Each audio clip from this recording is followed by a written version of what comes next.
ಭೂಕುಸಿತ ತಡೆ ಹಾಗೂ ಶಾಶ್ವತ ಪುನರ್ವಸತಿ ಕುರಿತು ಚರ್ಚಿಸಿದ್ದೇವೆ. ಉಡುಪಿ ಜಿಲ್ಲೆಗೆ ಎನ್ಡಿಆರ್ಎಫ್ ಮೂಲಕ 10 ಕೋಟಿ ಬಿಡುಗಡೆ ಮಾಡುತ್ತೇನೆ ಎಂದು ಗೃಹ ಸಚಿವ, ಉಡುಪಿ ಜಿಲ್ಲಾ ಉಸ್ತುವಾರಿ ಸಚಿವ ಬಸವರ ಬೊಮ್ಮಾಯಿ ತಿಳಿಸಿದ್ದಾರೆ. ಉಡುಪಿ ಪಡುಬಿದ್ರೆಯಲ್ಲಿ ಕಡಲ್ಕೊರೆತದಿಂದ ಹಾನಿಗೊಳಗಾದ ಪ್ರದೇಶವನ್ನು ವೀಕ್ಷಿಸಿ ಮಾಹಿತಿ ನೀಡಿದರು. ಪ್ರಧಾನಮಂತ್ರಿ ಜೊತೆ ರಾಜ್ಯದ ನೆರೆ ಪರಿಸ್ಥಿತಿ ಕುರಿತು ನಿನ್ನೆ ಚರ್ಚಿಸಿದ್ದೇವೆ. ರಾಜ್ಯದ 2 ಪ್ರಮುಖ ಸಮಸ್ಯೆಯ ಕುರಿತು ಪ್ರಧಾನಿ ಜೊತೆ ಮಾತನಾಡಿದ್ದೇವೆ. ಕಡಲ್ಕೊರೆತಕ್ಕೆ ಶಾಶ್ವತ ಪರಿಹಾರದ ಬಗ್ಗೆ ಚರ್ಚೆ ಮಾಡಿದ್ದೇವೆ. ಎಡಿಬಿ ನೆರವಿನೊಂದಿಗೆ ಶಾಶ್ವತ ಪರಿಹಾರದ ಬಗ್ಗೆ ಮಾತನಾಡಿದ್ದೇನೆ ಎಂದರು.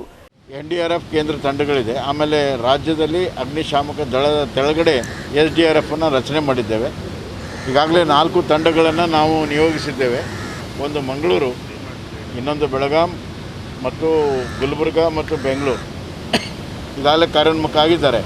ಬೆಳಗಾಂನವರು ಬೆಳಗಾಂನಲ್ಲಿ, ಇಲ್ಲಿ ಮಂಗಳೂರು ಕಡಲ ತೀರದೆಲ್ಲ ಕಾರ್ಯೋನ್ಮುಖ ಆಗಿದ್ದಾರೆ. ನಾಳೆ ಅದನ್ನು ರಿವ್ಯೂ ಮಾಡ್ತಾಯಿದ್ದೀನಿ.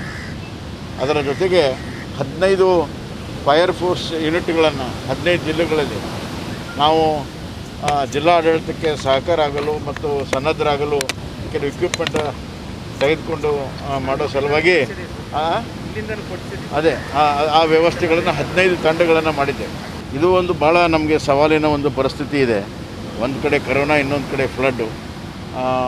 ಭಾಳ ನಾವು ಜಾಗೃತವಾಗಿ ಕೆಲಸ ಮಾಡಬೇಕು. ಫ್ಲಡ್ ರಿಲೀಫ್ ವರ್ಕು ಕೂಡ ಕರೋನಾ ಒಂದು ನಾಮ್ಸನ್ನು ಬಿಟ್ಟು ಮಾಡೋಕ್ಕಾಗೋದಿಲ್ಲ, ಅದರ ಒಳಗಡೆ ಮಾಡಬೇಕು ಅಂತ ನಿನ್ನೆ ಪ್ರಧಾನಮಂತ್ರಿಗಳು ಕೂಡ ಆ ಒಂದು ಸೂಚನೆಯನ್ನು, ಎಚ್ಚರಿಕೆಯನ್ನು ಕೂಡ ಕೊಟ್ಟಿದ್ದಾರೆ.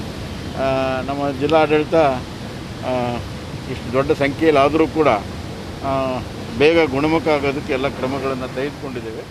ಮುಂದೂ ಕೂಡ ಆ ಕ್ರಮಗಳನ್ನು ನಾವು ಮುಂದುವರಿಸ್ತೀವಿ. ಇನ್ನು ಕೋವಿಡ್ ನಡುವೆ ಸ್ವಾತಂತ್ರ್ಯ ದಿನಾಚರಣೆ ವಿಚಾರದ ಬಗ್ಗೆ ಮಾತನಾಡಿದ ಸಚಿವರು, ಸ್ವಾತಂತ್ರ್ಯ ದಿನ ಆಚರಿಸುವ ಕುರಿತು ಕೇಂದ್ರದ ಗೈಡ್ಲೈನ್ ಬಂದಿದೆ. ಸ್ವಾತಂತ್ರ್ಯ ದಿನದಂದು ಕಮಾಂಡರ್ಸ್ ಇರ್ತಾರೆ, ಆದರೆ ಪರೇಡ್ ಇರಲ್ಲ. ನಿಯಮಾವಳಿ ಪ್ರಕಾರ ಆಚರಣೆ ಮಾಡಲಾಗುವುದು ಎಂದು ಗೃಹ ಸಚಿವ ಬಸವರ ಬೊಮ್ಮಾಯಿ ಹೇಳಿದರು.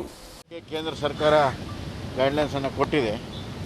ಅಲ್ಲಿ ಯಾವುದೇ ರೀತಿಯ ಒಂದು ಎಲ್ಲ ಕಮಾಂಡರ್ಸು ಅದೆಲ್ಲ ಜನ ಇರ್ತಾರೆ, ಆದರೆ ಪರೇಡು ಅವ್ರ ಮೂಮೆಂಟು ಇರೋದಿಲ್ಲ. ಒಂದು ಸತಿ ಬಂದು ಎಲ್ಲರ ಎದುರುಗಡೆ ಧ್ವಜಾರೋಹಣವನ್ನು ಮಾಡಿ ಎಲ್ಲ ಏನೋ ಒಂದು ಕಂಟೇಜ್ಮೆಂಟ್ ಇರ್ತವೆ, ಅವೆಲ್ಲ ಕಂಟೇಜ್ಮೆಂಟ್ ಇರ್ತವೆ. ಆದರೆ ಯಾವುದೂ ಕೂಡ ಪರೇಡ್ ಆಗಲಿ ಸಲ್ಯೂಟ್ ಆಗಲಿ ತೆಗೆದುಕೊಳ್ಳುವಂಥದ್ದು ಇರೋದಿಲ್ಲ. ಭಾಳ ನಿಯಂತ್ರಿತವಾಗಿ ಕೋವಿಡ್ ನಾಮ್ಸ್ ಪ್ರಕಾರ ಆಚರಣೆ ಮಾಡಬೇಕು ಅಂಥೇಳಿ ಕೇಂದ್ರ ಸರ್ಕಾರ ಸೂಚನೆ ಕೊಟ್ಟಿದೆ. ಆ ಪ್ರಕಾರ ಮಾಡಿ.